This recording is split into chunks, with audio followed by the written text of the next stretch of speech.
অসুস্থ অবস্থায় হাসপাতালে আছেন, আমি ওনার জন্য দোয়া চাই, আপনারা দোয়া করবেন আল্লাহ তাআলা যেন তাকে শিফা আজিলান ওয়া কামিলা নসিব করেন, আমরা বলি আমিন। খুব সুন্দর কথা বলেন, তাই না? ওনার কথায় যুবকরা খুব উদ্বুদ্ধ হয় এবং নবী প্রেমের কথা উনি সবচেয়ে বেশি বলেন। আমরা দোয়া করি DGFI, NSI, DB, police, RAB, এতগুলা গোয়েন্দা সংস্থা এরা এই দেশে আছে কেন? এই দেশের পরিবর্তন দরকার। সময় এসেছে বদলে যাওয়ার, সময় এসেছে বদলে দেওয়া।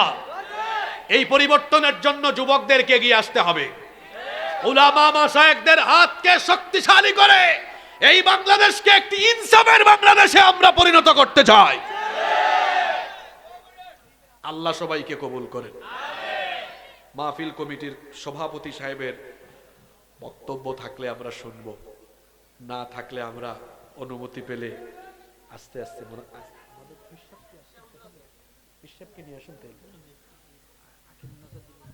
আখেরে মোনাজাত পীর সাহেব হুজুর করবেন। নিয়ে আসেন আপনারা। পীর সাহেব হুজুর আসবেন, আখেরে মোনাজাত করবেন। হুজুর কি চলে আসছেন? আচ্ছা, হুজুরকে নিয়ে আসেন।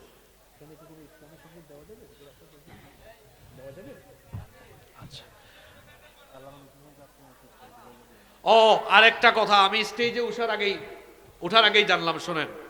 আহারে, ওনাকে আমরা বড় সম্মান করি, মহব্বত করি, অনেক শ্রদ্ধা করি, ভালোবাসি। যুবকেরা অসুস্থ অবস্থায় হাসপাতালে আছেন, আমি ওনার জন্য দোয়া চাই, আপনারা দোয়া করবেন আল্লাহ তাআলা যেন তাকে শিফা আজিলান ওয়া কামিলা নসিব করেন, আমরা বলি আমিন। খুব সুন্দর কথা বলেন, তাই না? ওনার কথায় যুবকরা খুব উদ্বুদ্ধ হয় এবং নবী প্রেমের কথা উনি সবচেয়ে বেশি বলেন। আমরা দোয়া করছি আল্লাহ হুজুরকে দ্রুত সুস্থতা দান করেন। আরো যত উলামা মাশায়েখ অসুস্থ আছেন, আল্লাহ তাআলা সবাইকে সুস্থ করে দেন। আমি যত কথা বলেছি, আল্লাহ তাআলা আমাদেরকে এগুলো আমাদের বাস্তবিক জীবনে কাজে লাগাবার তৌফিক দান করেন। সম্ভবত হাজী সাহেব আপনাদের জন্য মেহমানদারির তবারুকের ব্যবস্থা করা হয়েছে, আপনারা কেউ যাবেন না, করবেন। পীর সাহেব আসার আগে হয়তো দু একটা ইসলামী সঙ্গীত হবে, আমার জন্য দোয়া করবেন, হাজী সাহেবের জন্য দোয়া করবেন। আল্লাহ যেন ওনাকে নেক হায়াত দান করেন এবং আজীবন আল্লাহ যেন ওনাকে এভাবে